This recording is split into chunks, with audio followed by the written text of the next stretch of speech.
Hello student, welcome to DNS channel. मैं आपकी chemistry mentor Priyanka ma'am.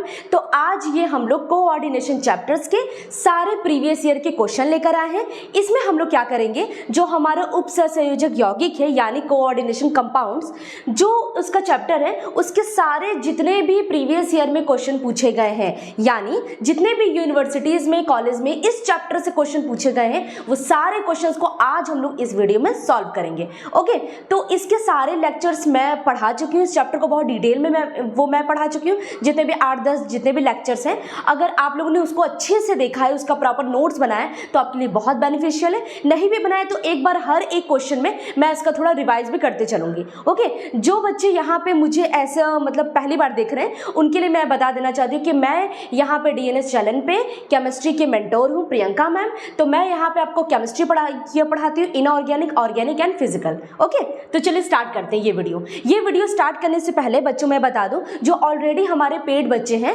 वो इस वीडियो में सबसे पहले पेन कॉपी निकाल के बैठ जाएं, और बाकी जितने भी बच्चे वो सारे बैठ जाएं और पेन कॉपी निकाल के बैठ जाइए। उसमें जितने भी मैं क्वेश्चंस 1 बाय 1 कराती जाऊंगी, अगर वो आपको आता है तो पहले से ही आप वीडियो को स्टॉप करके खुद से ट्राई करिएगा क्वेश्चन को। और उसके बाद अगर आपको ऐसा लगता है कि आपके आंसर जो मैं यहाँ पे आंसर करा रही हूँ, अगर वो दोनों मैच करते तो बहुत अच्छी बात है, नहीं मैच करते तो क्यों नहीं मैच कर रहे हैं, आपका आंसर सही है तो अच्छी बात है, गलत है तो क्यों गलत है, तो उस चीज का मैं हर एक आंसर को रीजन वाइज बताऊंगी। ओके, तो चलिए स्टार्ट करते हैं।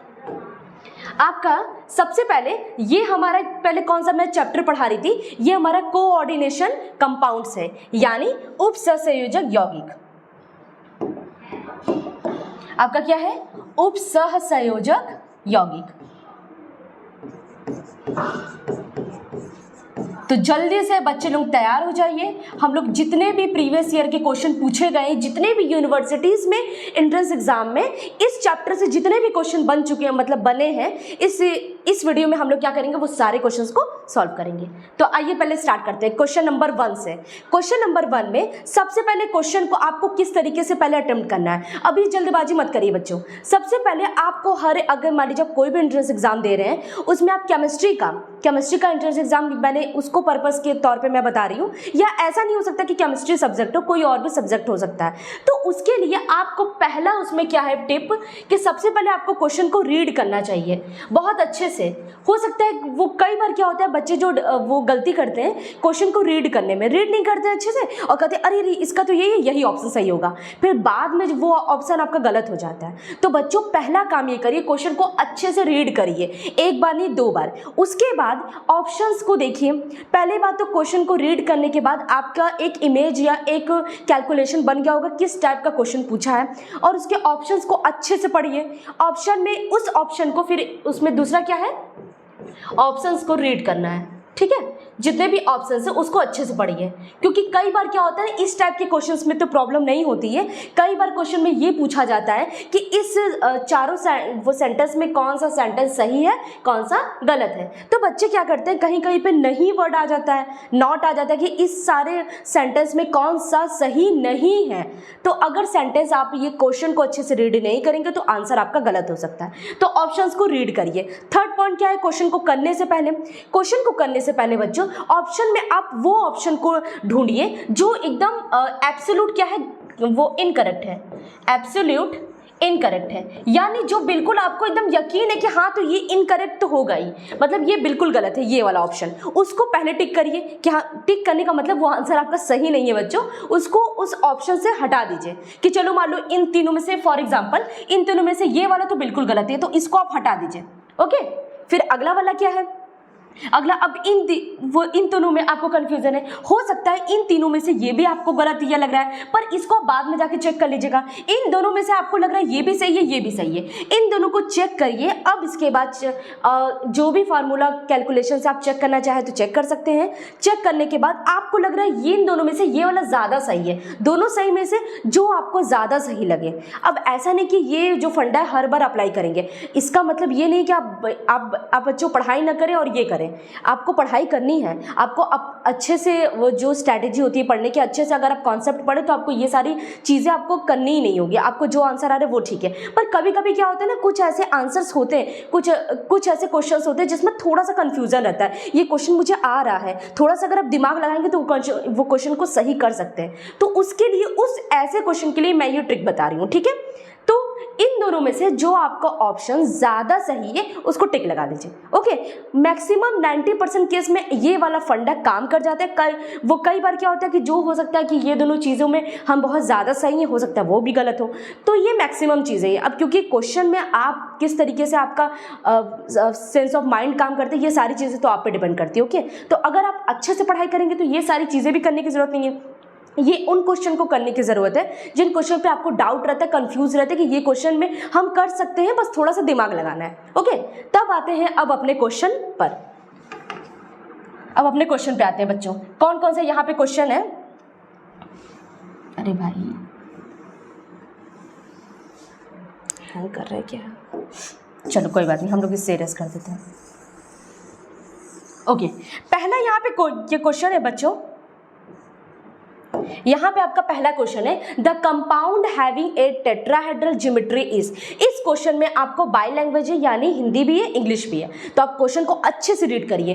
क्वेश्चन में कहा गया निम्नलिखित में से किस यौगिक की चतुष्फल की संरचना है। पहले आपको बता दें चतुष्फल की संरचना क्या होता है। टेट्राहेड्रल यानी बीच में आपका सेंट्रल केंद्रीय धातु परमाणु होगा और सारे आइटम इस तरीके से, तो यहाँ पे एक ज्योमेट्री वो बनती है बच्चों, ठीक है, इस तरीके का। तो ये आपका टेट्राहेड्रल यानी चतुष्फल की संरचना है। अब आपको पता है जब भी आपके पास जो लिगेंड होते हैं बच्चों, जैसे मान लीजिए फॉर एग्जांपल एक यहाँ, एक यहाँ, एक यहाँ, एक यहाँ, अगर आपके 4 लिगेंड है मान लीजिए, और 4 लिगेंड कैसे होने चाहिए बच्चों, एक दंती यानी मोनोडेंटेड या लिगेंड। अगर आपके F4 मोनोडेंटेड लिगेंड,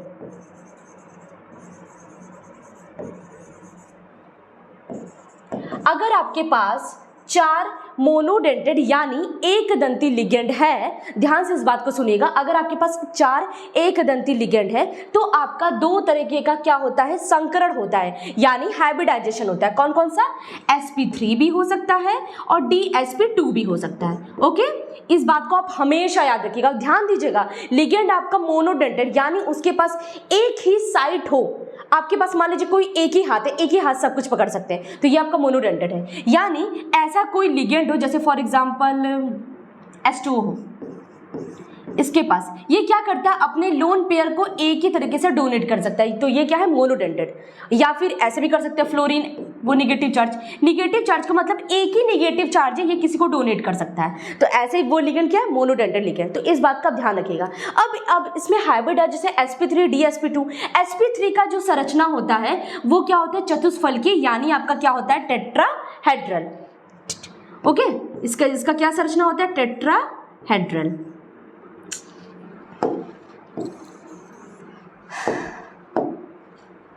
इसका जो संरचना होता है ये बच्चों टेट्राहेड्रल, और इसका जो संरचना होता है वो कैसा होता है, स्क्वायर प्लेनर। क्या होता है बच्चों, स्क्वायर प्लेनर, या इसको कहा जाता है चक्रीय, या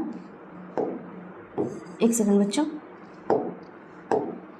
इसका है वर्गाकार समतली। वर्गाकार समतली कहने का मतलब स्ट्रक्चर आपका कुछ इस तरीके से होगा, बीच में आपका मेटल होगा, चारों तरफ आपके क्या होंगे, लिगेंड होंगे। अब यहाँ काउंट करिए, यहाँ पर भी आपके 4 लिगेंड है, यहाँ पर भी आपके 4 लिगेंड है, दोनों का संकरण अलग है, एक का sp3 है, एक का dsp2 है। अब आपको चेक करना है, मतलब इसमें से आपको सब में देखिए 4 ये लिगेंड है ना, ये देखिए सब में आपके क्या है, 4 ये लिगेंड। तो आपको इस बात का ध्यान रखना है, चलो 4 में तो मतलब ऑप्शन आपको सारे चेक करने पड़ेंगे।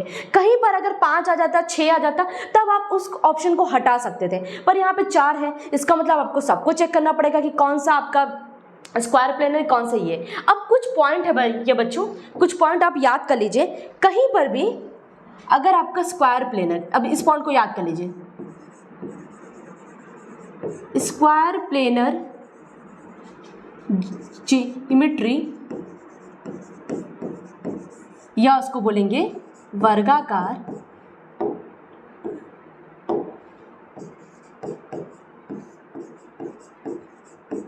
वर्गाकार समतली संरचना। अगर आपका कहीं पर भी वर्गाकार समतली संरचना है तो ऐसा 90% केस में, ये देखिए बच्चों, अभी आपको क्वेश्चन को अप्रोच करना है तो ये सारी ट्रिक तो आपको अपनानी पड़ेगी। ओके, तो 90% केस में बच्चों ऐसा होता है कि आपका जैसे मैं स्क्वायर प्लेन होगा, जाहिर सी बात है क्या होगा, DSP2 है, ये तो होता है, ये इस पे तो केस ही नहीं बनता। DSP2 कहने का मतलब आपका क्या होगा, अंतः संकरण, यानी इसको कहा जाता है लो स्पिन।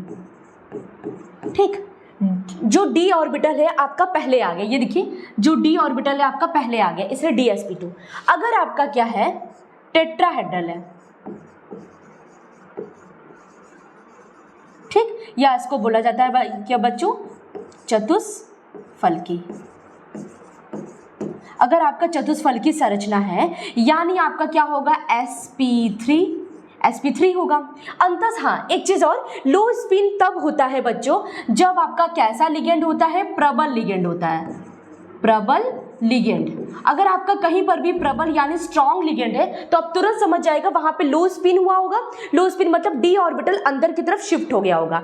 अब ये लो स्पिन क्या होता है बच्चों, जैसे यहाँ पे हमारे पास इलेक्ट्रॉन, ये d ऑर्बिटल है आपका, ठीक, यहाँ पे इस पॉइंट को अच्छे समझिएगा बच्चों, 5 इलेक्ट्रॉन है। ओके, मान लेते हैं इसके पास इतने इलेक्ट्रॉन है, ठीक है, इतने इलेक्ट्रॉन है। अब क्या हुआ, d अंदर मतलब d खाली रहा होगा तभी तो संकरण बना है, DSP2। यहाँ s ऑर्बिटल है, यहाँ p ऑर्बिटल है। तो बच्चों बात बताइए, d ऑर्बिटल खाली कैसे हुआ, ये क्या हुआ, इलेक्ट्रॉन की यहाँ पे पेयरिंग हो गई, इलेक्ट्रॉन ये पेयर हो गया, युग्मित हो गया, और ये किसके वजह से हुआ, ये प्रबल इलेक्ट्रॉन। जैसे मान लीजिए फॉर एग्जांपल आप घर के बाहर खेल रहे हैं, बहुत ज़्यादा मतलब मम्मी पापा घर पे नहीं है, आप बहुत ज़्यादा घर के बाहर खेल रहे हैं, ऊपर खेल रहे हैं, छत पे खेल रहे हैं, या कुछ भी मस्ती कर रहे हैं। जैसे ही मम्मी पापा आपके घर में एंट्री करते हैं आप तुरंत घर के अंदर आ जाते हैं। सेम यहाँ पे अगर कोई भी स्ट्रॉन्ग लिगेंड आ जाएगा, कहीं पर भी स्ट्रॉन्ग वो लिगेंड आ जाएगा तो इसके जो इलेक्ट्रॉन है अंदर की तरफ शिफ्ट हो जाएंगे, अंदर की तरफ चले गए तो ये बॉक्स तो खाली हो गया, ठीक है, ये बॉक्स खाली हो गया,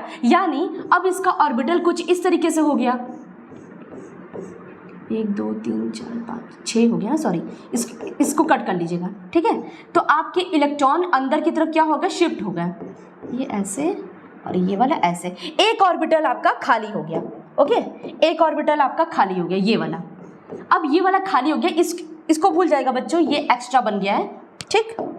अब ये वाला ऑर्बिटल तो ये हो गया d और ये हो गया s, ये हो गया 2, क्योंकि आपको पता है 4 लिगेंड है जो अपने इलेक्ट्रॉन मेटल के, मतलब जो केंद्रीय धातु परमाणु उसके ऑर्बिटल यानी उसके कमरे में इलेक्ट्रॉन वो रखने जाएंगे। जैसे फॉर एग्जांपल आपका घर है, आप क्या कर रहे हैं, मतलब जो गेस्ट हैं वो लिगेंड है, ओके, वो जो मेटल है वो उसका घर है, तो लिगेंड कुछ टाइम के लिए आए हैं अपना पूरा सामान वामान लेकर आपके घर पे रहने के लिए, तो आपके पास स्पेस तो होना चाहिए, तो वो स्पेस बना रहा है कि यहाँ पे मेरे प्यारे प्यारे लिगेंड आएंगे, ओके, यहाँ पर और यहाँ पर।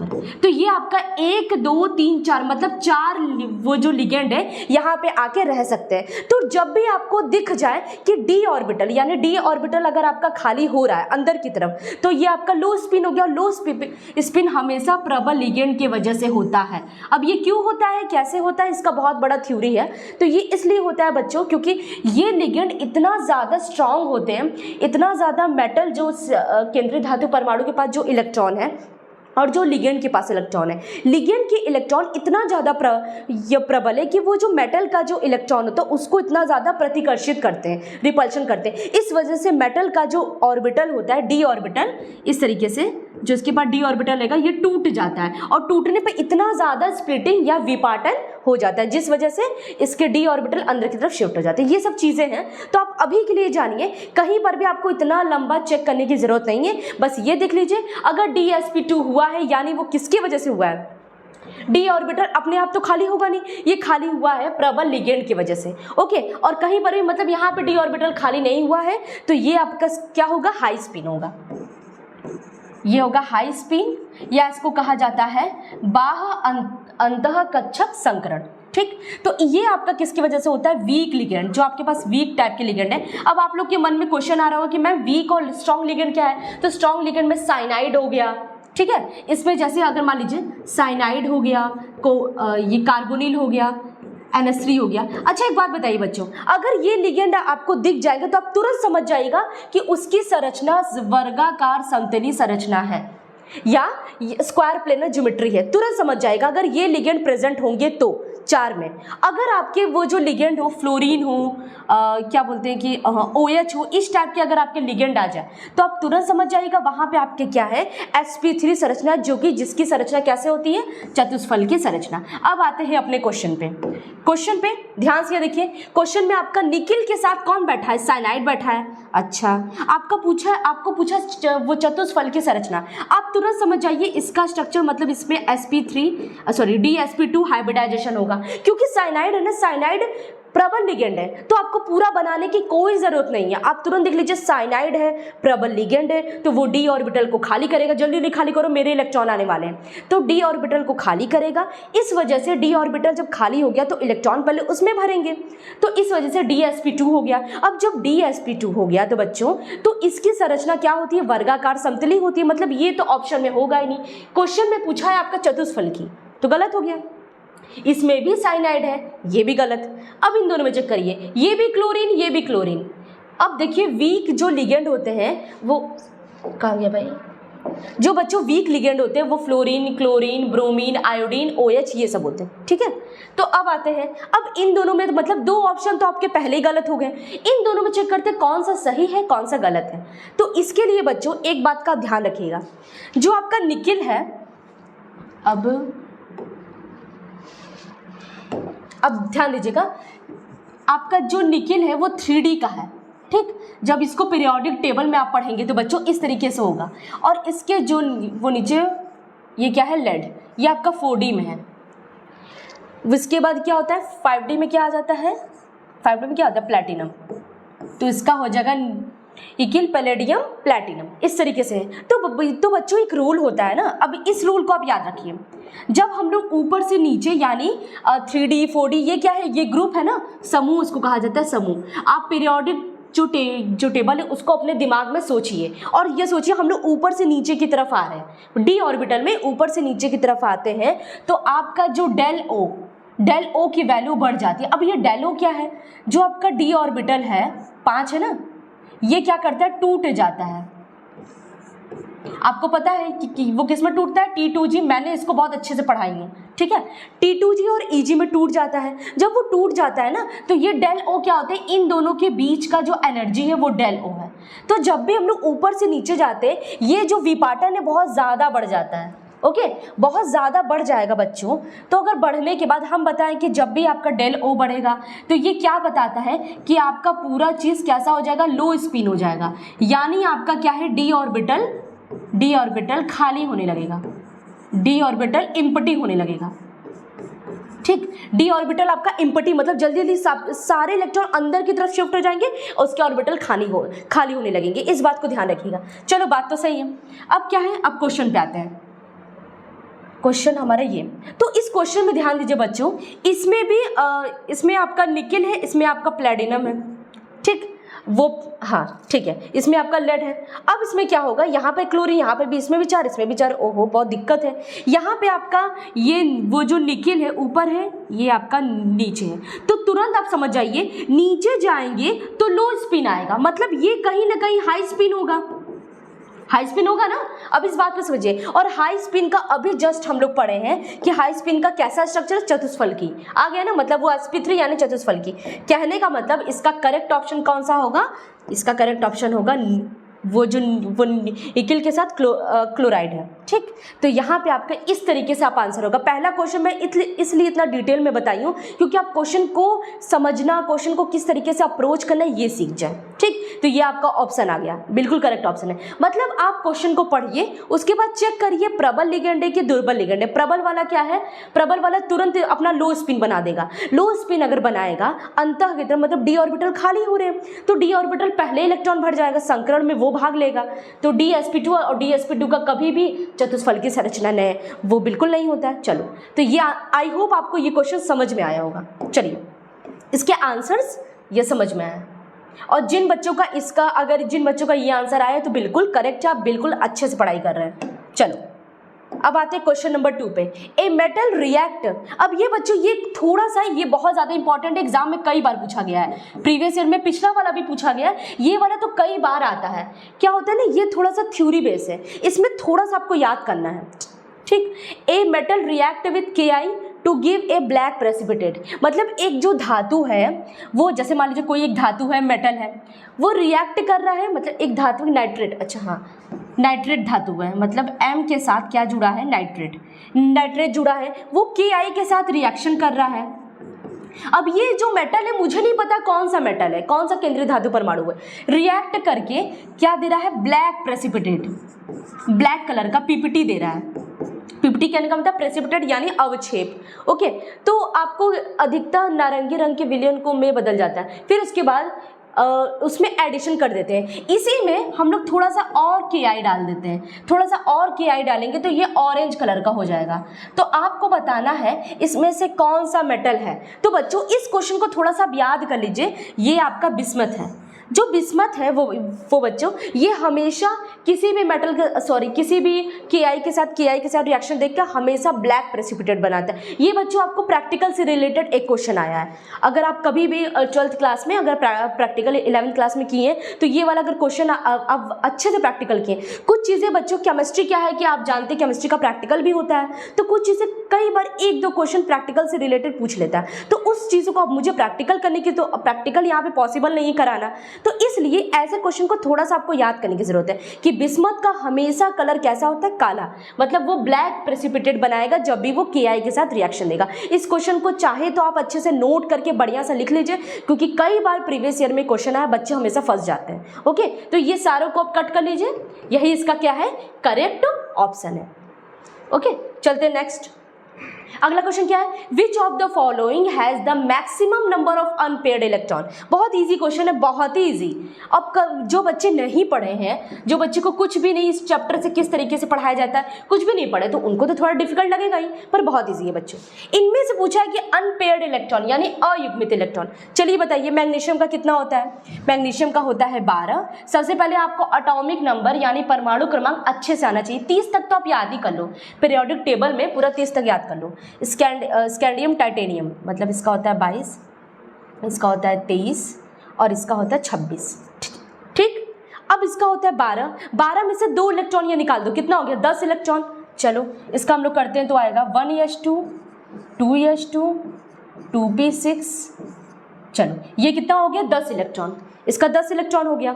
अब चाहे तो आप इसके ऑर्बिटल को भी बना, अब इसके ऑर्बिटल को क्या ही बनाएंगे आप, ये देखिए आपका जो s ऑर्बिटल है, आपका जो ये भी क्या है, ऐसी ऑर्बिटल था। अब ये देखिए बच्चों, ये भी आपका s ऑर्बिटल और ये आपका क्या है, p ऑर्बिटल, ठीक। अब इसमें क्या है, किसी अलग पेन से हम लोग क्या करेंगे, इलेक्ट्रॉन को भरेंगे। देखिए यहाँ पर भी 2 इलेक्ट्रॉन, यहाँ पर भी 2 इलेक्ट्रॉन, यहाँ पर भी, चलो पूरे ऑर्बिटल भरे हुए हैं, ठीक है। अब आते हैं इस पे, चलिए अब इसका बनाइए। इसमें वो 22 इलेक्ट्रॉन थे, यानी 22 वो परमाणु क्रमांक है, यानी 22 इलेक्ट्रॉन भी हैं, 22 प्रोटॉन भी हैं, तो हमको इलेक्ट्रॉन से मतलब है। तो यहाँ पे अब इसके 3 इलेक्ट्रॉन को हम लोग निकाल दिए, मतलब 19 इलेक्ट्रॉन बच गया। चलिए आते हैं 1s2 2s2 2p6 3s2 3p6 4s2 3d2, 22 था। अब इसमें से आपको 3 इलेक्ट्रॉन निकालना है। सबसे पहले बच्चों हम लोग इलेक्ट्रॉन कहाँ से निकालेंगे, यहाँ से, ठीक। उसके बाद 2 इलेक्ट्रॉन यहाँ से निकल गया, 1 इलेक्ट्रॉन यहाँ से, यहाँ निकाल दो। अब देखो ये हो गया S0, ये हो गया क्या 1। अब आप लोग कहेंगे मैम यहाँ से, क्योंकि आप सोचिए ये क्या है 4, मतलब सबसे बाहरी कक्षा है, वहां से इलेक्ट्रॉन पहले निकालेंगे उसके बाद इसमें से निकालेंगे, ओके, ये चीज को याद रखिएगा। चलो इसका मतलब आपका जो s ऑर्बिटल है वो खाली है, और जो आपका d ऑर्बिटल है उसमें कितने इलेक्ट्रॉन है भाई, 1 इलेक्ट्रॉन है, ओके। इसमें क्या है, 1 इलेक्ट्रॉन। चलो मतलब यहाँ अयुग्मित इलेक्ट्रॉन है। आपसे क्वेश्चन ने पूछा किसके सबसे ज्यादा, मतलब पहला वाला ऑप्शन गलत, दूसरा वाला भी गलत, 1 ही इलेक्ट्रॉन है तो सबसे ज्यादा तो होगा नहीं। चलो इसका चेक करते हैं, वेनेडियम का, तो वेनेडियम का 23 है, मतलब 1 इलेक्ट्रॉन ज्यादा है, इसी में बना देते हैं। मतलब S भी आपका 0 कितना है, वेनेडियम के ऊपर 3+ है, यानी इसमें से 2 इलेक्ट्रॉन हम लोग फिर से यहाँ से निकालेंगे, 1 इलेक्ट्रॉन यहाँ से निकालेंगे, तो अभी भी इसके पास जैसे ये सब क्या होगा, ये बच्चों सेम रहेगा, यहाँ पे हो जाएगा 4s2 3d3, ये आपका वैनेडियम का होगा। अब ये क्या करो बच्चों, इलेक्ट्रॉन निकाल दो, एक इलेक्ट्रॉन, दो इलेक्ट्रॉन यहाँ से, एक इलेक्ट्रॉन यहाँ से, क्या हो गया भाई, एक इलेक्ट्रॉन यहाँ से। अब क्या करेंगे, ये हो गया 0, ये हो गया 2, क्योंकि जाहिर सी बात है 3 इलेक्ट्रॉन थे, एक इलेक्ट्रॉन ये निकाले, कितना बचा 2, यानी इसके ऑर्बिटल में कितने इलेक्ट्रॉन है, 2।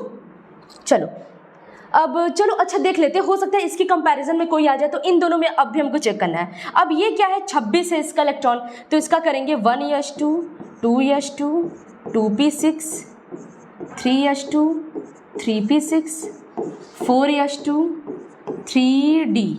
अब पहले कितने इलेक्ट्रॉन हो गए, 10 हो गए,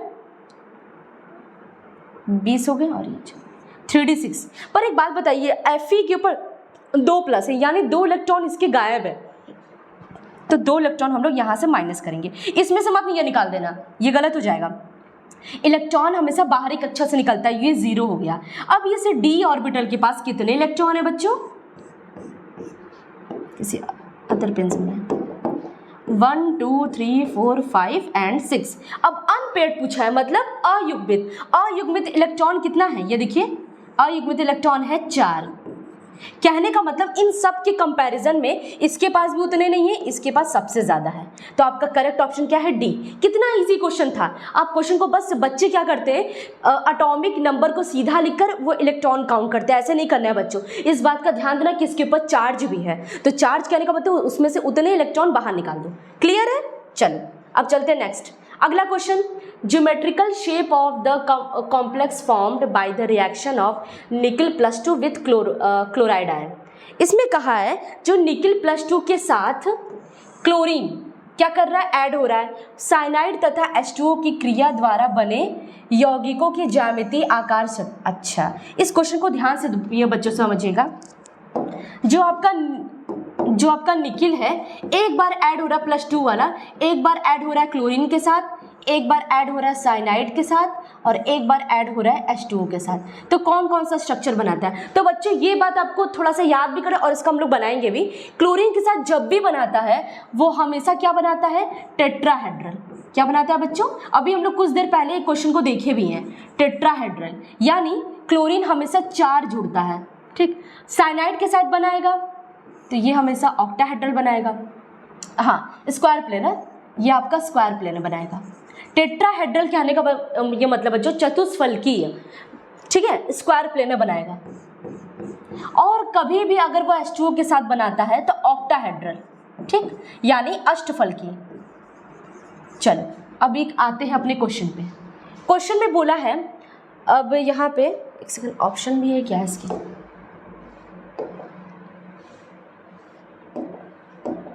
चलो ऑक्टाहेड्रल कहने का मतलब बच्चों अष्टफलकी। तो क्लोरीन के साथ कभी भी वो अष्टफलकी नहीं बनाता, पहला तो गलत हो गया। दूसरा देखो टेट्राहेड्रल, हाँ ये वाला ऑप्शन सही हो सकता है। और इसमें देखो स्क्वायर प्लेनर, मतलब क्लोरीन के साथ, तो पहली बात अभी जस्ट पिछले, अब देखिए ऑप्शन आपको पकड़ना है, इतना टाइम नहीं रहता कि हर एक क्वेश्चन को ध्यान में रखें। तो आप पहले देखिए, पहले ऑक्टाहेड्रल, मतलब अगर जो निकिल है क्लोरीन के साथ जुड़ेगा तो कभी भी ऑक्टाहेड्रल नहीं बनाता है, ऑक्टाहेड्रल हमेशा वो H2O के साथ बनाता है, ठीक। तो ऑक्टाहेड्रल वाला गलत हो गया। अब आते हैं, वो जो निकिल है क्लोरीन के साथ क्या स्क्वायर प्लेनर बनाएगा, कभी नहीं बनाएगा। जस्ट पहले वाले क्वेश्चन में हम लोग चेक किए, क्लोरीन के साथ हमेशा चतुष्फलकी बनाता है, मतलब ये ऑप्शन में गलत है, एक ऑप्शन बच गया, वही आपका सही है। अब उसको चेक कर लेते हैं सही है कि नहीं। क्लोरीन के साथ वो टेट्राहेड्रल बनाता है, सही बात है, पहला वाला जो क्वेश्चन उसी पर था। साइनाइड अगर उसके साथ आ गया तो आपको पता है जब भी साइनाइड कैसा है, स्ट्रॉन्ग लिगेंड है, तो वो डी ऑर्बिटल को अंदर की तरफ ढकेलेगा, तो डी ऑर्बिटल होगा मतलब DsP2 हो जाएगा। कहने का मतलब वो आपका स्क्वायर प्लेनर या वर्गाकार समतली हो जाएगा, ठीक है। वर्गाकार समतली मतलब ये वाला स्ट्रक्चर, स्क्वायर प्लेन का मतलब ये वाला स्ट्रक्चर, ठीक। और ऑक्टाहेड्रल कहने का मतलब ये वाला स्ट्रक्चर, ठीक, इस तरीके से ऑक्टाहेड्रल, ठीक है। तो ये वाला आपका क्या है, करेक्ट ऑप्शन है। इस चीज पे कोई भी डाउट नहीं होना चाहिए। चलो अब चलते हैं next. Among the following ions which has the highest paramagnetism, मतलब इनमें से कौन सा है आपको पैरामैग्नेटिक या अनुचुंबकी, ये हिंदी में नहीं लिखा है, अनुचुंबकी,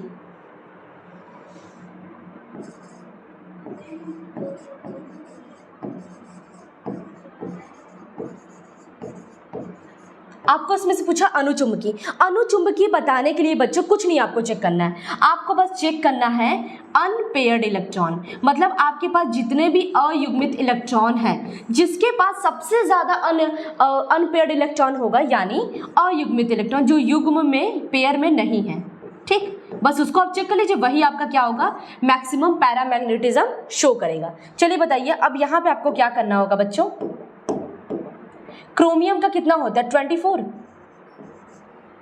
आयरन का 26, कॉपर का 29, जिंक का 30, सबका। अब देखिए अभी कॉम्प्लेक्स बना के दिया है, अब इसमें से आपको चेक करना पड़ेगा क्रोमियम पे कितना चार्ज है, मतलब यहाँ पे आपको ऑक्सीडेशन स्टेट बताना पड़ेगा। तो चलिए ऑक्सीडेशन, हमारा H2O कैसा लिगेंड है, ये उदासीन लिगेंड है, उदासीन पे कभी भी पॉजिटिव या निगेटिव का चार्ज नहीं होता है, इसका मतलब ये है कि इन सब का आएगा 0। अब इसके बाहर जितना चार्ज है वही चार्ज आपके क्रोमियम पे है ना, ठीक है, क्लियर है, मतलब यहाँ पे आपका क्रोमियम 3+ में है, यहाँ पे आपका Fe कितने में है 2+ में है, यहाँ पे आपका जो कॉपर है वो कितने 2+ में है, और यहाँ पे आपका जो जिंक है वो भी क्या है 2+ में है।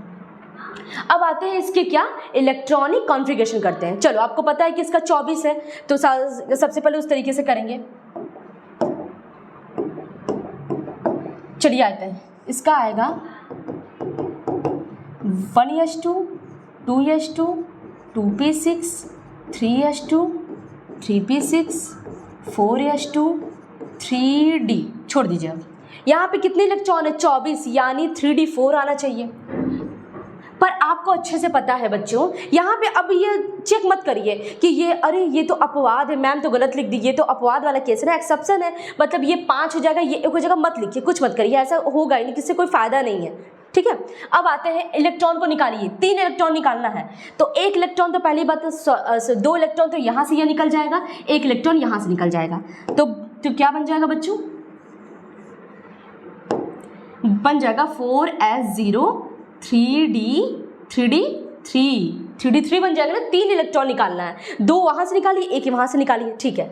तो यानी इसके पास इसके d ऑर्बिटल में, कहाँ बनाऊँ मैं, अच्छा इसके d ऑर्बिटल में कितने इलेक्ट्रॉन है बच्चों 1 2 3, इसके d ऑर्बिटल में 3 इलेक्ट्रॉन है। इसी तरीके से इसको चेक करिए, तो इसका आएगा क्या, अब ये देखिए यहाँ तक तो सेम है, 24 है, 25 26, मतलब 2 इलेक्ट्रॉन और ज़्यादा है, तो इसी में एक्स्ट्रा कर लीजिए ना। और कितने, पहली बात तो 2 ये निकाल दीजिए, मतलब इसका जो इलेक्ट्रॉनिक कॉन्फ़िगरेशन बिल्कुल सेम होगा। सेम होने के बाद हो जाएगा 4s0, 2 इलेक्ट्रॉन हम लोग ये निकाल लिए, मतलब इसके पास कितने इलेक्ट्रॉन हो गए 24, सेम आ जाएगा 3d3, ठीक 3d3, एक सेकंड 26 है ना, तो 24 आ गया ना, अच्छा नहीं 3d4 हो जाएगा, ठीक। 2 इलेक्ट्रॉन हम लोग यहाँ से निकाल दिए, ठीक है। अब यहाँ पे क्या, अब यहाँ पे कितने इलेक्ट्रॉन हो गए 1 2 3 4 इलेक्ट्रॉन। इसका चेक करिए, कॉपर का 29 होता है, 29 में से 2 इलेक्ट्रॉन आप लोग निकालिए। एक काम करिए, सब कुछ वैसे लिखिए, इसका मैं यहाँ पे लिख दे रही हूँ 4s2 3d9, यही होगा ना, और बाकी सब तो सेम रहेगा, आप चाहे तो कैलकुलेट करके देख सकते हैं, तो यही आएगा। पर इसमें से आपको 2 इलेक्ट्रॉन यहाँ से बाहर निकालना है, तो आपको अच्छे से पता है 2 इलेक्ट्रॉन हम लोग यहाँ से यह निकालेंगे, हो गया 0, मतलब d ऑर्बिटल के पास 9 इलेक्ट्रॉन है,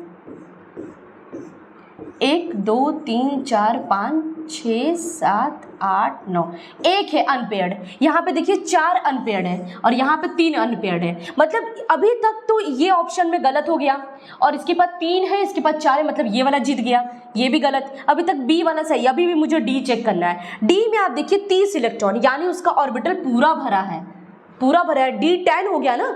अरे भाई जो सिंक आप चेक करेंगे तो 4s0 आ जाएगा, क्योंकि 2 इलेक्ट्रॉन ये निकल गया, और 3d10 मतलब पूरा ऑर्बिटल भरा है। ये तो ये भी आपके लिस्ट में नहीं है, तो करेक्ट ऑप्शन कौन सा होगा, Fe वाला, क्योंकि उसके पास 4 अनपेयर्ड अयुग्मित इलेक्ट्रॉन है। तो सबसे ज़्यादा मैं यहाँ पे बताई हूँ कि जिसके पास अयुग्मित इलेक्ट्रॉन ज़्यादा होता है वो सबसे ज़्यादा अनुचुंबकीय होगा, मतलब उसमें से वो ऑप्शन सही है, करेक्ट है। ईजी है, समझ में आया। चलो नेक्स्ट, अगला है which of the following is a paramagnetic species. Same चीज वही ये पैरामैग्नेटिक कौन है, यानी अनुचुंबकी बताइए। सेम क्वेश्चन है, पर यहाँ पे थोड़ा सा इन दोनों को तो आप सॉल्व कर लेंगे, पर इन दोनों को कह रहे हैं कि क्या ही दिया, ब्रैकेट नहीं बनाया है क्या, भूल गया है क्या, वो मिस प्रिंटिंग हो सकता है, पर ऐसा कुछ भी नहीं है बच्चों। टाइटेनियम के साथ 4 क्लोरीन है, मतलब अगर टाइटेनियम को इस तरीके से अगर आपको लिखा तो आपको तोड़ना आना चाहिए, ठीक। इसको यहाँ से जब ब्रेक करेंगे तो अगर एक क्लोरीन पे एक माइनस, मतलब 4 क्लोरीन है। अब एक काम करिए, इन दोनों का आपस में मल्टीप्लाई कर दीजिए, तो 4 माइनस हो गए, कितने हो गए, 4 निगेटिव। तो यहाँ पे आपको पता है जो भी कंपाउंड यौगिक बनता है वो उदासीन होता है, मतलब उसमें जितने पॉजिटिव उतने निगेटिव होते हैं। मतलब अगर इतना 4 निगेटिव है, कहीं ना कहीं 4 पॉजिटिव भी होगा, ठीक। तो यहाँ पे आपका टाइटेनियम के ऊपर 4+ आ जाएगा, क्लियर है। और 4+ टाइटेनियम का कितना होता है, स्कैंडियम, टाइटेनियम, वेनेडियम, टाइटेनियम, तो इसका यहाँ 22 होगा। इसमें से 4 इलेक्ट्रॉन आपको निकालना है, इजी है, आप इसमें यह निकाल लेंगे कितने इलेक्ट्रॉन आएंगे। इसका जो इलेक्ट्रॉनिक कॉन्फ़िगरेशन आप चेक करके बताइएगा, जैसे टाइटेनियम का करेंगे तो आ जाएगा 4s2 3d2, तो चारों इलेक्ट्रॉन ये निकल गए, मतलब यहाँ से भी गायब, यहाँ से भी गायब, इलेक्ट्रॉन पूरा खाली हो गया। अब इसके पीछे वाले सब तो पेयर में है, चाहे तो आप चेक कर सकते हैं टाइटेनियम वाला जो केस था। यहाँ पे एक सेकेंड, कौन से क्वेश्चन में था टाइटेनियम, हाँ ये वाले क्वेश्चन में चेक करो बच्चों। यहाँ पे हम लोग किए हैं 1s2 2s2 2p, मतलब इसके 4 इलेक्ट्रॉन थे, चारों इलेक्ट्रॉन गायब हो गए, मतलब एक इलेक्ट्रॉन जो यहाँ पे, क्योंकि ये 3+ है ना, ये 3+ है, तो एक इलेक्ट्रॉन, अब 4+ इसको बनाना है तो एक इलेक्ट्रॉन यहाँ से भी निकाल दो, मतलब आपके पास ये बचा।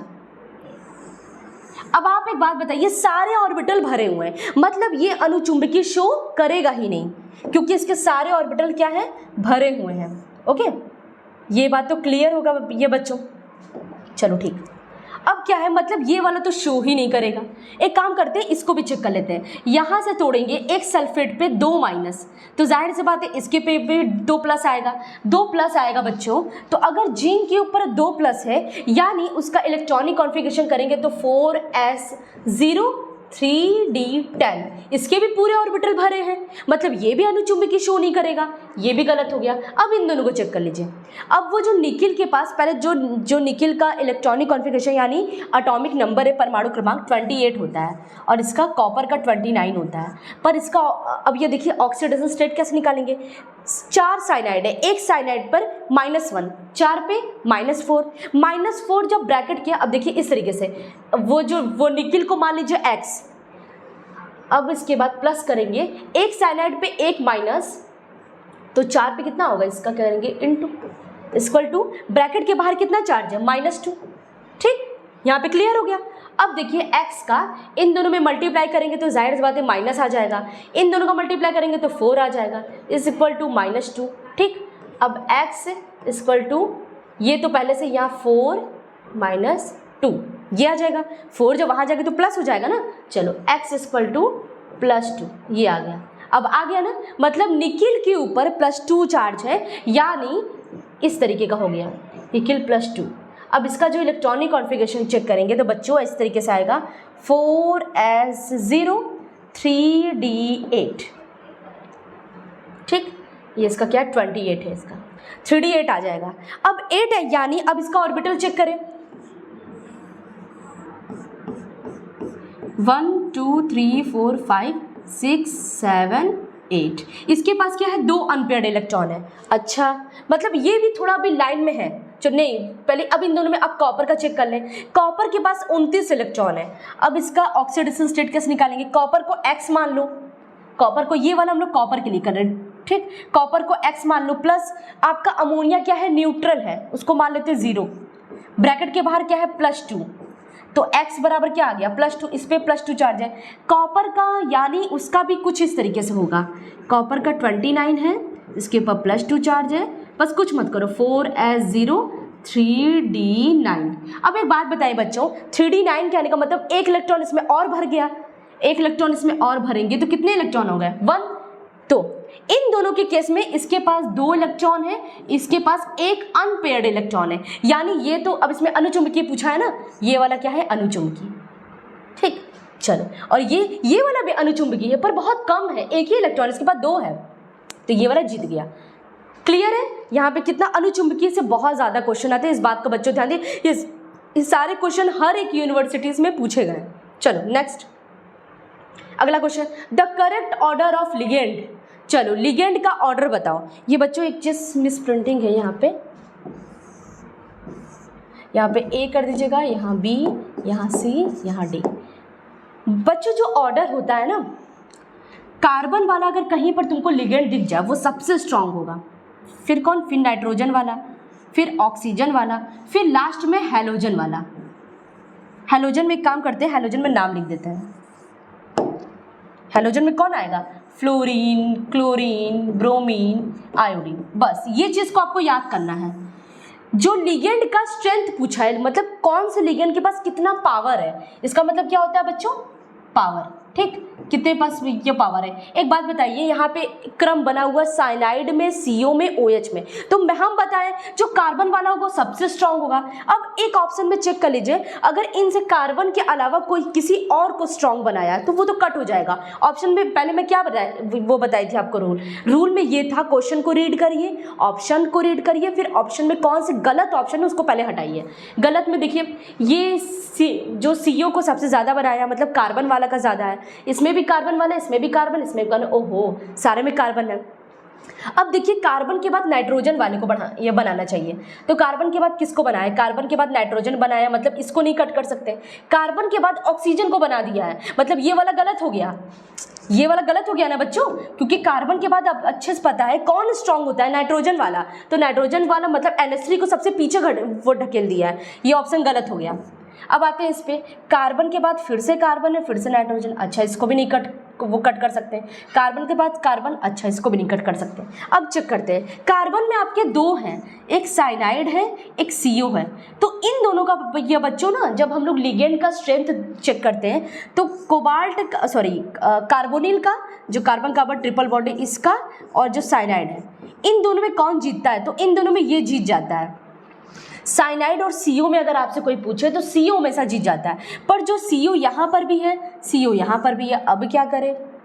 एक बात बताइए, जब दो लोगों में कंपेयर हो रहा है, CO में साइनाइड में, तो अगर CO जीत रहा है मतलब उसके जस्ट बाद, मतलब दो लोग टॉपर है, एक आया है 1 पॉइंट, मतलब पॉइंट्स ज़्यादा आया, तो पॉइंट्स जो ज़्यादा है वो तो टॉपर हो गया, उसके जस्ट बगल वाला रहेगा ना सेकंड नंबर पे, मतलब अगर ये जीत गया तो सेकंड नंबर पे तो यही रहेगा, साइनाइड रहेगा। बस आपका आंसर आ गया। आपके पास CO के बाद जस्ट बस साइनाइड होना चाहिए, तो ये आपका करेक्ट ऑप्शन है। इस पे कुछ बच्चे क्या करते हैं, इस पर टिक लगा के आ जाते हैं, तो ये चीज़ गलत है, पर एक्चुअली में ये ऑप्शन थोड़ा गलत है। ऑप्शन में इसको इस तरीके से ये बनाना चाहिए, पर कितनी सारी किताबें हैं वो इस बात को मान चुकी हैं कि CO का ज़्यादा होता है। ओके, तो आपका क्या है, करेक्ट ऑप्शन ये है। इसीलिए बच्चों क्वेश्चन करने से पहले आप चेक कर लीजिए कौन सा ऑप्शन ज़्यादा सही है। चलो नेक्स्ट, ओके, अगला क्वेश्चन है, select the compound in which metal is the zero oxidation state. अब इसमें आपको बताना है किसका ऑक्सीकरण अवस्था शून्य है, 0 है। चलो चेक कर लेते हैं। अब शून्य चेक करने के लिए ये बच्चों ना, आपको पता है ऑक्सीडेशन स्टेट 0 तभी होता है जब उसके आसपास जो लिगेंड है वो उदासीन हो। हमारा जो सेंट्रल मेटल आयन है, केंद्रीय धातु परमाणु, उसके आसपास जितने भी लिगेंड है अगर वो उदासीन रहेंगे तो मेटल के ऊपर कोई चार्ज ही नहीं आएगा। जैसे फॉर एग्जांपल आपके पास कोई ऐसे दोस्त थे जो आपको बहुत ज़्यादा हेल्प करते तो आप तो खुश रहेंगे, कुछ ऐसे दोस्त थे जो आपको वो बहुत ज़्यादा वो डिस्ट्रैक्ट करते, परेशान करते, आप दुखी रहेंगे। किसी के पास दोस्त है ही नहीं तो उसको कोई फ़र्क पड़ेगा, कोई फ़र्क नहीं पड़ेगा। सेम चीज़ यहाँ पे है, अगर आपको कहीं पर भी निगेटिव वाले जो लिगेंड है या पॉजिटिव वाले जो लिगेंड है, अगर ये दिख जाए, अगर ये आपको दिख जाए तो आप समझ जाइए उसका ऑक्सीडेशन स्टेट, उसका जो ऑक्सीकरण अवस्था है वो 0 नहीं होगा, वो 0 नहीं होगा। चलिए चेक करते हैं। टाइटेनियम के पास 4 क्लोरीन है। क्लोरीन कैसा लिगेंड है, उसके ऊपर निगेटिव चार्ज हो जाए भाई, ये मतलब ये शो करेगा, 0 तो नहीं होगा इसका। इस पे देखिए FeCO, CO कैसा, अच्छा CO को पहले छोड़िए, इसमें चेक करिए। इस वाले कंपाउंड में H2O आपका उदासीन है, लेकिन क्लोरीन आपका क्या है, वो निगेटिव चार्ज है, मतलब अगर निगेटिव चार्ज वाला घुस रहा है भाई तो तब तो उसको परेशान करेगा ही, मतलब ये भी क्या करेगा, शो करेगा। इसको चेक करिए, इसमें ये भी उदासीन, आपको ध्यान देना है उदासीन ही बस हो तब जाके आपका सेंट्रल मेटल आयन पे जीरो चार्ज होगा, मतलब जीरो ऑक्सीडेशन स्टेट होगा, ओके। पर वहाँ पे उदासीन भी है और निगेटिव वाला भी है, मतलब इसके ऊपर -2 चार्ज होता है, मतलब ये भी आपका जीरो शो नहीं करेगा। शो तब कौन करेगा, कार्बोनिल यानी इस तरीके से ऑक्सीजन के पास जो इलेक्ट्रॉन होता है, इलेक्ट्रॉन से वो दे रहा है, निगेटिव चार्ज से नहीं, इलेक्ट्रॉन से दे रहा है। क्लोरीन यहाँ पे ये बच्चों निगेटिव चार्ज से दे रहा है, यहाँ पर भी निगेटिव चार्ज है, यहाँ पर भी निगेटिव चार्ज है, मतलब ये सारे चार्ज शो करेंगे, इस पर कोई भी आवेश नहीं आएगा, इसका जो ऑक्सीडेशन स्टेट आएगा जीरो आएगा, ठीक। इस चीज़ को क्लियर, चाहे तो आप सॉल्व भी कर सकते हैं इसको। मान लीजिए X प्लस, आपको पता है जो CO कैसा लिगेंड है, उदासीन है, तो ये हो गया जीरो, बाहर भी कोई चार्ज नहीं है जीरो, तो X बराबर क्या हो गया, जीरो। आ गया ना आंसर। आपको वही क्वेश्चन पूछा गया, बहुत ज़्यादा इंपॉर्टेंट है भाई ये बच्चों क्वेश्चन, कई बार एग्जाम में पूछा गया है, ओके। चलो नेक्स्ट, आई होप आपको समझ में आया होगा, इस चीज़ को आप याद कर लेंगे तो आपको ईजी रहेगा समझने में। चलो next question, A square planar complex which is formed when metal hybrid orbitals of the following types are involved। अच्छा, एक बात बताइए, इसमें क्वेश्चन पूछा गया है स्क्वायर प्लेनर यानी वर्ग समतली संरचना कौन बनाएगा। ऑप्शन दिया है sp3, पहली बात तो गलत है, sp3 कैसे बना सकता है, sp3 का चतुष्फलकीय यानी टेट्राहेड्रल स्ट्रक्चर होता है। टेट्राहेड्रल, एक काम करते हैं किसी और पेन का यूज़ करते हैं, इसका क्या होता है बच्चों, टेट्राहेड्रल स्ट्रक्चर होता है, ये तो शो नहीं करेगा। इसका जो वर्ग समतली बनाता है बच्चों वो dsp2 बनाता है, dsp2। ऑप्शन में चेक कर लीजिए कौन है, गलत डी, अरे भाई ये 2 रहेगा बच्चों, थोड़ा सा ये मिसप्रिंटिंग है, यही वाला ऑप्शन सही है, dsp2। वर्ग समतली संरचना हमेशा dsp2 वाला संकरण बनाता है। चलो नेक्स्ट, इजी क्वेश्चन है, कितना हार्ड नहीं है। चलो, इस क्वेश्चन में पूछा गया है कि आपके पास सेंटेंस है, उसमें से कौन सा संदर्भ में सही वो तथ्य को मतलब चुनिए, करेक्ट करिए। आपको इतने सारे ऑप्शंस हैं, उसमें से आपको करेक्ट करना कि कौन सा ऑप्शन करेक्ट है। चलो, पहला क्या रहा है, हाँ इसमें क्या रहा है, बोथ आर, मतलब यहाँ पे ये वाला एक कॉम्प्लेक्स है और एक ये वाला कॉम्प्लेक्स है। आपको बताना है कि इसका संरचना कैसा है। निकिल के साथ साइनाइड जुड़ा है, आप तुरंत समझ जाइए साइनाइड प्रबल लिगेंड है, प्रबल लिगेंड है यानी लो स्पिन बनाएगा। लो स्पिन बनाने का मतलब d ऑर्बिटल अंदर की तरफ आएगा, तो इसमें dsp2 वो कितने 4 है, इसका मतलब इसका संरचना dsp2 हो जाएगा। dsp2 का कैसा होता है, स्क्वायर प्लेनर या वर्ग समतली। चलो, इसका कैसा है, वर्ग समतली, आपको पता है ना। और जो निकिल के साथ ये कार्बोनिल है, और कार्बोनिल कैसा लिगेंड है, स्ट्रॉन्ग लिगेंड है, ये भी स्ट्रॉन्ग लिगेंड है। तो यहाँ पे हाँ, इस बात का बच्चों थोड़ा सा कंफ्यूजन है, आप एक काम करिए इसको बना ही लीजिए। इसमें क्या निकिल के पास कार्बोनिल है। अब बच्चों क्वेश्चन को ध्यान से पढ़िए, क्या निकिल के ऊपर कोई चार्ज है, कोई चार्ज नहीं है। इस क्वेश्चन पे आपको वो दिक्कत आ सकती है। यहाँ पे कार्बोनिल आपका स्ट्रॉन्ग लिगेंड है, पर फिर भी ये dsp2 नहीं बना रहा है। आपको ऐसा लग रहा होगा कि इसका तो dsp2 आएगा जैसा मैम बताएंगे, पर एक्चुअली में ऐसा नहीं आता है। क्यों नहीं आता, इसका रीज़न है बच्चों, अब मैं बताती हूँ क्या रीज़न है। जो निकिल के ऊपर कोई भी चार्ज नहीं है, 28 है, यानी इसके लास्ट इलेक्ट्रॉन में 4s2 3d8 है। इसका पूरा ऑर्बिटल क्या है, भरा हुआ है।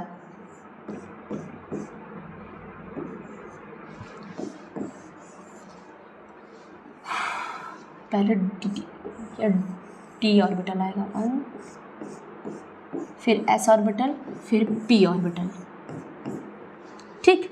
अब यहाँ पे क्या है, ऑर्बिटल, ये आपके इलेक्ट्रॉन भरे हैं,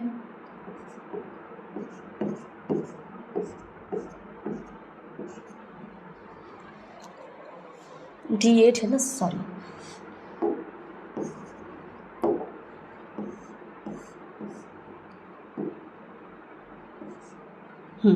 ये आपका क्या है 3d8 है, ये आपका क्या है 4s2 है, और ये आपके क्या है 4p है, वो जो कि 0 है। एक बात बताइए, निकिल के ऊपर कोई चार्ज ही नहीं है तो ये अपने इलेक्ट्रॉन क्यों देगा बाहर, किसी को नहीं देगा, तो ये अपने दोनों इलेक्ट्रॉन को इसमें शिफ्ट कर देगा। जैसे मान लीजिए, अगर मान लीजिए एक कमरे में 3 लोग हैं और एक कमरे में 2 ही लोग, सॉरी 1 ही लोग हैं, तो अब क्या करेंगे, कुछ लोग को मतलब अपने एक आदमी को वहां भेज देंगे कि थोड़ा बैलेंस हो जाए, ठीक है। तो बैलेंस करने के लिए ये अपने ऑर्बिटल को खाली कर देगा। खाली करने के बाद इसका पूरा ऑर्बिटल भर जाएगा, जो आपका डी ऑर्बिटल है पूरी तरीके से भरा है,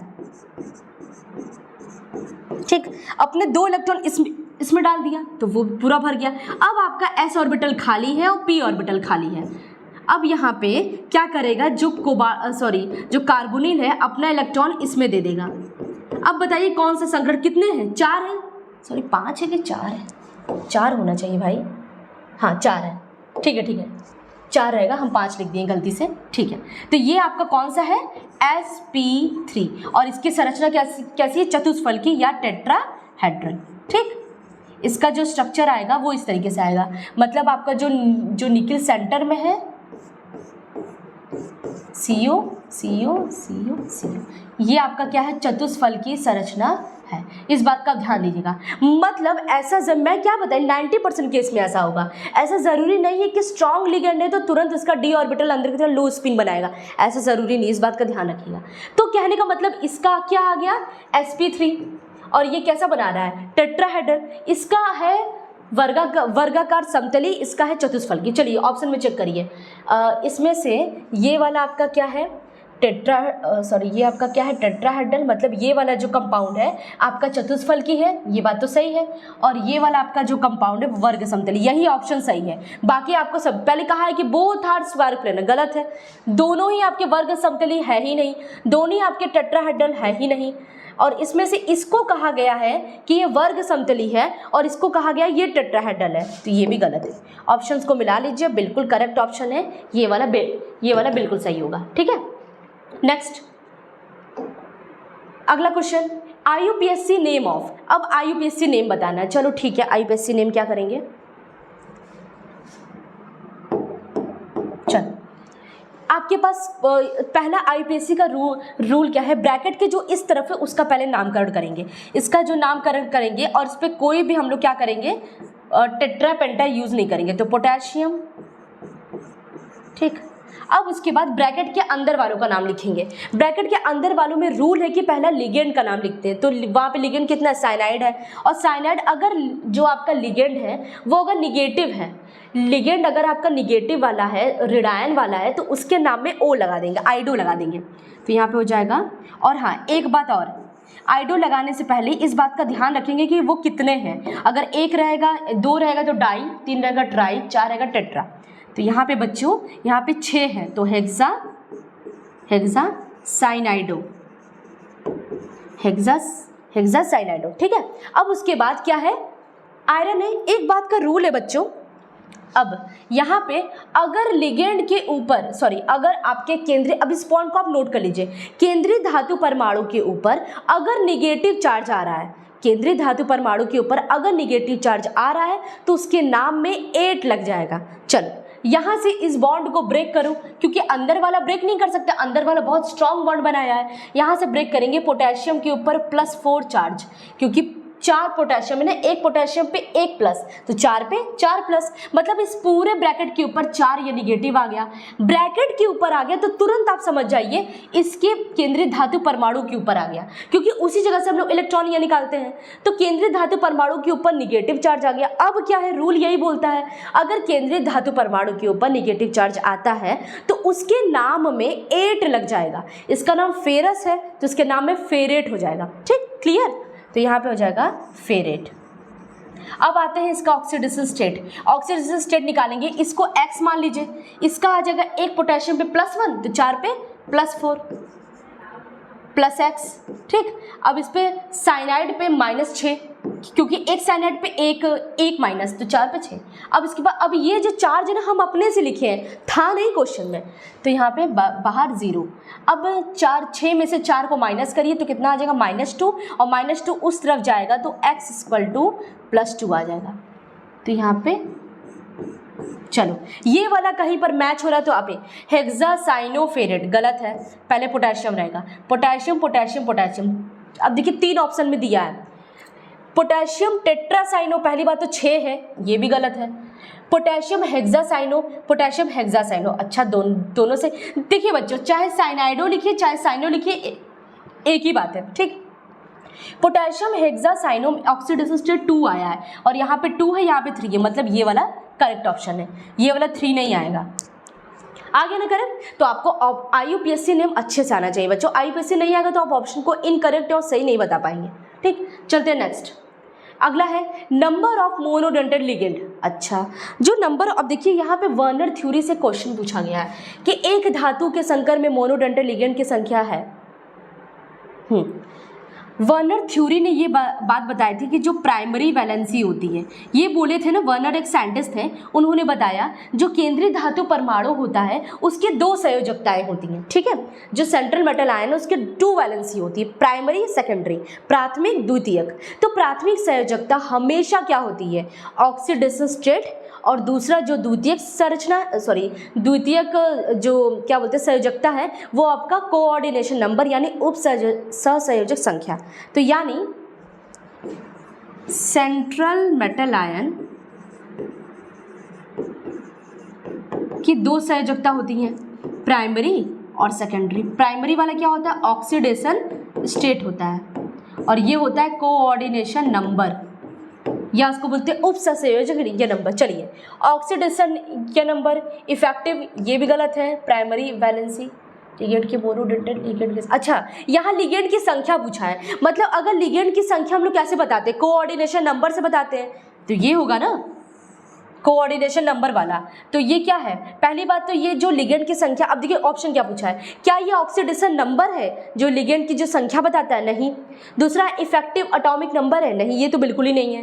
प्राइमरी वैलेंसी, जब लिगेंड की संख्या बता रहा है बच्चों तो ये तो सेकेंडरी वैलेंसी हुई ना, प्राइमरी कहाँ से हुआ, तो ये भी गलत है। तीसरा चौथा है कोऑर्डिनेशन नंबर है, समन्वय संख्या, हाँ ये सही है, ये आपका करेक्ट ऑप्शन है, ठीक है। ऐसा वर्नर थ्योरी ने बताया था। तो आप जब इस चैप्टर को अच्छे से डिटेल में पढ़ेंगे, जो भी मैं चैप्टर के लेक्चर्स में पढ़ाई हूँ, बहुत अच्छे से आप नोट्स बना के बढ़िया से पढ़ें, तो आपको ये सारे क्वेश्चन बहुत ईजी लगेंगे। चलो नेक्स्ट, अगला क्वेश्चन है, how many D electrons are present in copper +2 ion. Copper +2 में कितने इलेक्ट्रॉन है, पहले अच्छे से पता, मैं कितनी बार इसका इलेक्ट्रॉनिक कॉन्फ़िगरेशन लिख चुकी हूँ, 4s0 3d9। क्या पूछा है इसमें, कॉपर आयन में कितने डी इलेक्ट्रॉन उपस्थित है, डी इलेक्ट्रॉन।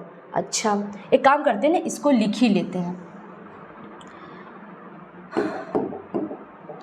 कॉपर +2 है और इसका होता है 29, 1s2 2s2 2p6 3s2 3p6 4s2 3d9।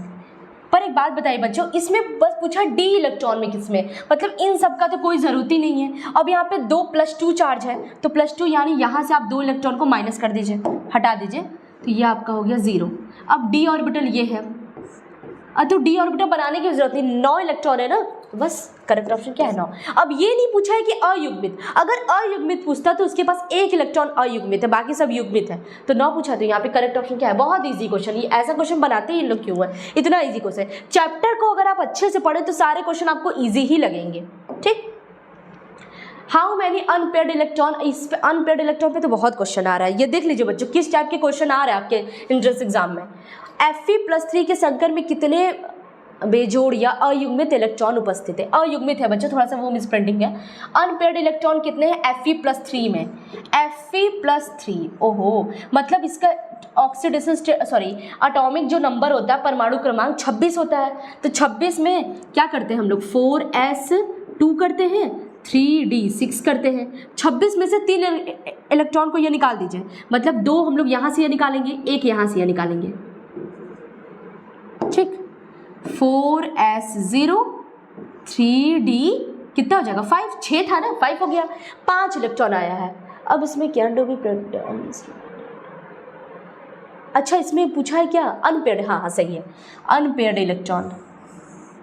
Fe+3 में how many unpaired electron are present in Fe+3। अच्छा, पहली बात ये बच्चों, यहाँ पे कोई भी ऑप्शन में 5 नहीं दिया है, 4 3 अनपेयर्ड इलेक्ट्रॉन तो 5 ही आएंगे, क्योंकि 6 होता है 3d6 का। कुछ तो गड़बड़ है। Can not be predicted unless ligands, हाँ ये सही है, इसका करेक्ट ऑप्शन ये है। हम ऐसे प्रिडिक्ट नहीं कर सकते। इस ऑप्शन में दिया, पहली बात तो 6 भी नहीं है, 4 भी नहीं है, 3 भी नहीं है। कहाँ नहीं जा सकता? जब तक कि लिगेंड न पता हो। अगर स्ट्रॉन्ग लिगेंड आ गया तो सारे के सारे क्या हो गए? पेयर हो गए।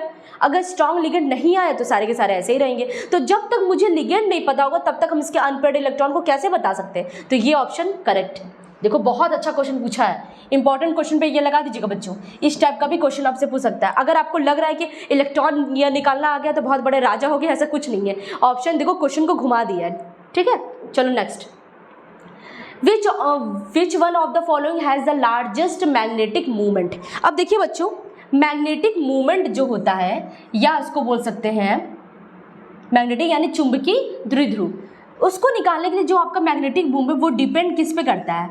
वो डिपेंड करता है, डिपेंड अपॉन, किस पे डिपेंड करता है? अनपेयर्ड इलेक्ट्रॉन पे। अनपेयर्ड यानी अयुग्मित इलेक्ट्रॉन पर डिपेंड करेगा।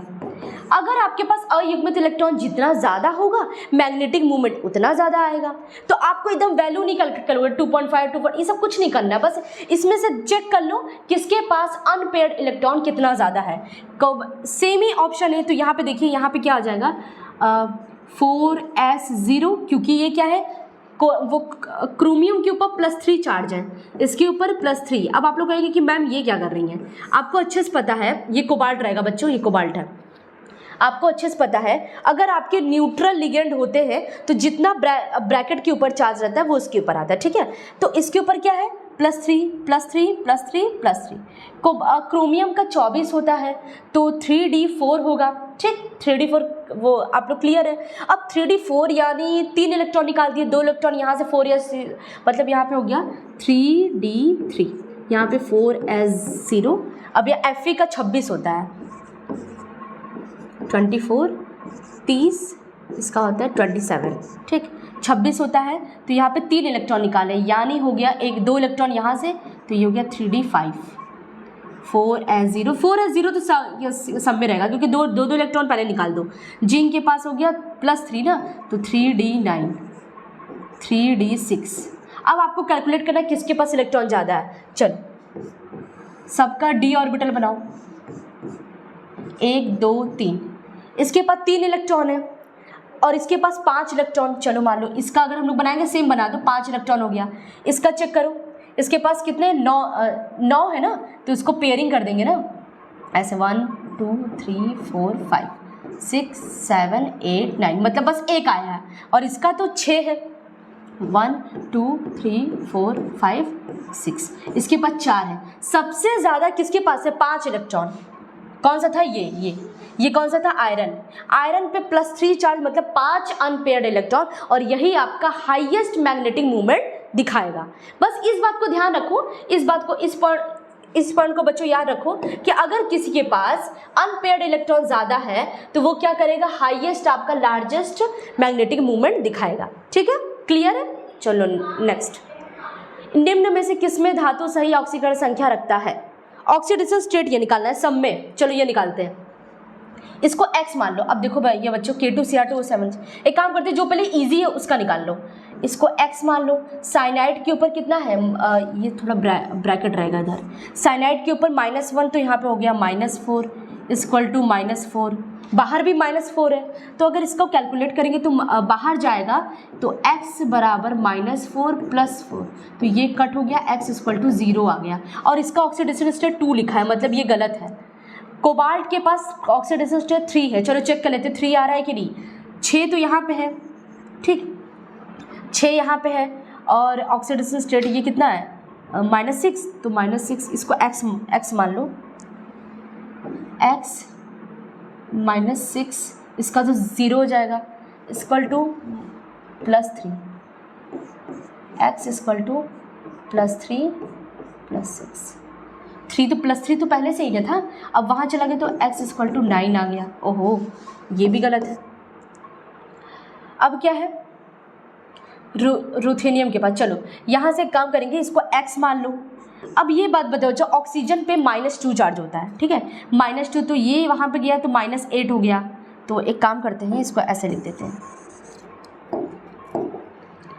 x माइनस 8, क्योंकि एक ऑक्सीजन पे -2 तो 4 का मल्टीप्लाई इसमें कर देंगे और इक्वल टू 0, तो x बराबर +8 आ गया। ये 4 आ रहा है, मतलब ये भी गलत है। ऑप्शन कौन सा, अब इस पे चेक कर लेते हैं। इसको क्रोमियम का आपको नहीं पता, क्रोमियम 2 है तो यहाँ पे 2x मान लो, ठीक। अब ये पोटेशियम है, एक पोटेशियम +1, 2 पे +2 मतलब 2 लिख दो। ऑक्सीजन पे 1 पे -2, 7 पे तो -14 इक्वल टू 0। अब यहाँ पे कैलकुलेट करेंगे तो आएगा -14 में से 2 माइनस करेंगे तो -12, 2x इक्वल टू -12, सॉरी -12 वहाँ जाएगा तो +12 हो जाएगा, तो x इक्वल टू 6 इसका एकदम करेक्ट ऑप्शन है। कैलकुलेट करना है ऑक्सीडेशन स्टेट, ये निकाल के ऑक्सीडेशन स्टेट निकाल के कैलकुलेट कर लेंगे तो वही आपका करेक्ट ऑप्शन है। इस क्वेश्चन में आपको बच्चों थोड़ा सा आपको हर एक ऑप्शन पे जाना पड़ेगा, ये थोड़ा सा वो लेंदी वाला है क्योंकि ऑक्सीडेशन स्टेट निकालने को पूछा है, ठीक। Next, the complex ion which has no D electron, कौन सा ऐसा कॉम्प्लेक्स है जिसके पास डी इलेक्ट्रॉन है ही नहीं। चलो चेक कर लेते हैं। कोबाल्ट का भी 27 होता है, अभी जस्ट हम लोग बताएं। मैग्नीज का क्या होता है, 25 होता है। एक काम करते हैं ना, सब पे चेक कर लेते हैं कि केंद्रीय धातु परमाणु पे कितने पॉजिटिव चार्ज है। इस पे पॉजिटिव चार्ज कितना आएगा बच्चों, 6 में से 3 गया, +3। इस पे कितना आएगा, ये तो पूरा न्यूट्रल है, -3 है, यानी कोबाल्ट के ऊपर +3 आएगा। कोबाल्ट के ऊपर ये 6 तो -3 है, वहाँ जाके तो ये माइनस नहीं रहेगा भाई, प्लस रहना चाहिए, +3 आएगा। इसका मैग्नीज का चेक कर लेते हैं, तो मैग्नीज पे हम लोग उसको x मान लेते हैं, ठीक। प्लस ऑक्सीजन पे 4, मतलब एक ऑक्सीजन पे 2 माइनस, तो 4 पे 8 हो जाएगा, तो क्या हो जाएगा 8।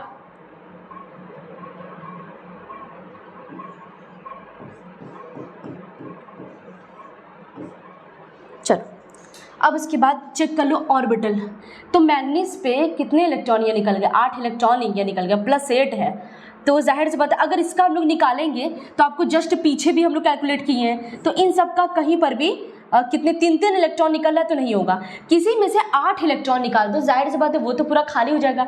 डी ऑर्बिटल में पहले इसके पास था जो मैग्नीज का ये 25 होता है, ठीक है। अब इसके पास था 4s2 3d5, इतने इलेक्ट्रॉन थे इसके पास, मैग्नीज के पास। अब इसमें से क्या करो, 8 इलेक्ट्रॉन निकाल दो, ठीक है। 8 इलेक्ट्रॉन निकाल दिए तो ये और ये खाली हो गया, मतलब डी ऑर्बिटल पूरा खाली। जाहिर सी बात है 8 इलेक्ट्रॉन निकाल दोगे तो इसी जगह से निकालेंगे ना, अब आगे कैलकुलेशन करने की जरूरत ही नहीं है, यही आपका क्या है, करेक्ट ऑप्शन है। क्लियर है, डी ऑर्बिटल में कोई भी इलेक्ट्रॉन नहीं है। चलो next, the types of bond present in CuSO4 FeH2O। अब देखिए ये आपको इस तरीके से कॉम्प्लेक्स बना कर दिया है, जानबूझ के इस तरीके से बना गई है, पर एक्चुअली में ये कॉम्प्लेक्स कुछ इस तरीके से है। कॉपर के साथ क्या है 5H2, या इस तरीके से कॉपर के साथ H2O कितना है 5 और SO4 बाहर, इस तरीके से कॉम्प्लेक्स है। अब आपको पता है इस कॉम्प्लेक्स में आपको मैं बहुत सारी थ्योरी पढ़ाई थी, Werner theory, valence bond theory, ये सारी थ्योरी मैं आपको पढ़ाई हूँ। तो उसमें कहा गया है वैलेंस बॉन्ड थ्योरी यानी आबंध संरचना वाले सिद्धांत में, तो उसमें कहा गया कि आपका जो केंद्रीय धातु परमाणु है और जो लिगेंड है, इन दोनों के बीच का जो बंध है वो ना ही बहुत ज़्यादा, मतलब कोऑर्डिनेशन भी उसको कह सकते हैं, उसको आयनिक भी बोल सकते हैं, उसको कोवैलेंट भी बोल सकते हैं, तीनों बंध पाया जाता है उसमें। तो इसमें अब चेक कर लीजिए, पहले ऑप्शन में क्या है, इलेक्ट्रोवैलेंट भी है, मतलब आयनिक बंध भी है, कोवैलेंट भी है, मतलब आयनिक और इलेक्ट्रोवैलेंट है, क्या ये सही है, नहीं। इलेक्ट्रोवैलेंट है, कोऑर्डिनेट है, कोवैलेंट है, हाँ ये तीनों सही, ये वाला ऑप्शन सही रहेगा। इसको भी चेक कर लेते हैं, कोऑर्डिनेट कोवैलेंट। चलो इसमें चेक, इलेक्ट्रोवैलेंट है, कोवैलेंट है, नहीं ये वाला ये सही होगा ना। इसमें क्या दिया, हिंदी में चेक करो भाई, विद्युत बंध और उपसर्जन, नहीं ये नहीं होगा। इसको चेक करो, लास्ट वाला सहसंयोजक है और उपसंयोजक, नहीं ये भी नहीं। जो लिगेंड और केंद्रीय धातु परमाणु उसमें तीनों बंध पाए जाते हैं। इलेक्ट्रोवैलेंट भी होता है, मतलब थोड़ा सा उसमें आयनिक कैरेक्टर होता है, आयनिक बॉन्ड होता है, थोड़ा सा उसमें क्या होगा सहसंयोजक बंध होगा, थोड़ा सा क्या होगा उपसंयोजक बंध। तो इस बात को याद रखिएगा, कई बार एग्जाम में पूछा गया है। तो इसका जो करेक्ट ऑप्शन क्या है वो है सी, इंपॉर्टेंट है, ठीक। अब 2 क्वेश्चन और बच गए, जल्दी से हम लोग उसको सॉल्व कर लेते हैं। The geometrical of nickel, fluorine, chlorine. अच्छा, इन सब की संरचनाएं क्या होंगी, चलिए आते हैं इन सब की संरचनाएं। पहली बात तो आपको बता, निकिल के साथ कार्बोनिल जुड़ा है, अभी जस्ट पीछे वाले क्वेश्चन में किए हैं, तो उसका कैसा संरचना था, चतुष्फलकी। तो पहला वाला आपका चतुष्फलकी होगा। बोथ स्क्वायर प्लेनर, गलत है। टेट्राहेड्रल, हाँ ये वाला भी सही हो सकता है, ये भी गलत, ये भी गलत, एक ही ऑप्शन बच गया, उसको सही बना लीजिए। अब चेक कर लेते हैं, टेट्राहेड्रल है, हाँ ये तो सही है, ये होगा। और इसका स्क्वायर प्लेनर, ठीक। फास्फीन है, फास्फीन थोड़ा सा स्ट्रॉन्ग लिगेंड है तो स्क्वायर प्लेनर बना लेता है, हाँ बिल्कुल सही है, इसका करेक्ट ऑप्शन है। चलिए आते हैं, इस चैप्टर का सबसे लास्ट क्वेश्चन है, वो क्या है, CuSO4 KCN के साथ करके रंगहीन हो जाता है। ओ, रंगहीन कैसे होगा। अब देखिए, रंगहीन कहने का मतलब बच्चों, उसके पास no D electron, d orbital के पास इलेक्ट्रॉन ही ना बचे। चलो चेक कर लेते हैं किसके पास होगा। साइनाइड के कॉपर के ऊपर कितना चार्ज, प्लस। अच्छा, एक यहाँ पे CuNH2 है, ये है। अब यहाँ पे चेक करो बच्चों, तो यहाँ पे इसको X मान ली है, ठीक। अब इसको साइनाइड के ऊपर -4 प्लस बाहर +2, X इक्वल टू 6 हो जाएगा ना, 4 वहाँ जाएगा तो +2 हो जाएगा। अब यहाँ पे इसका कॉपर का क्या होता है, 4s0 3d, मतलब जिसके पास कम इलेक्ट्रॉन है। अब ये कि साइनाइड एक ही इलेक्ट्रॉन, उसके पास +1 है कॉपर के पास, तो एक ही, हाँ एक काम करो ना, जिसके पास नंबर ऑफ डी इलेक्ट्रॉन कम है। अभी इसमें क्या, इस ऑप्शन में चेक कर लो किसके पास डी इलेक्ट्रॉन सबसे कम है। तो आइए चीज चेक करते हैं। इसके पास D9 था, इसके पास +1 है, इसके पास +2 है, इसके पास +1 है, हाँ इसके पास +6 है। अब देखो डी इलेक्ट्रॉन चेक करेंगे तो यहाँ सबसे कम आएगा, ठीक। तो इसका करेक्ट ऑप्शन क्या है, ये। तो यहाँ पे बच्चों हम लोग का क्या है, इस चैप्टर के जितने भी प्रीवियस ईयर के जो क्वेश्चन प्रैक्टिस हम लोग कर रहे थे वो सब कुछ खत्म हो गया है। मतलब जो कोऑर्डिनेशन चैप्टर से जितने भी यूनिवर्सिटीज़ में क्वेश्चन पूछे गए एंट्रेंस एग्जाम में, वो सारे क्वेश्चन पेपर को हम लोग सॉल्व करें। कितना इजी क्वेश्चन था।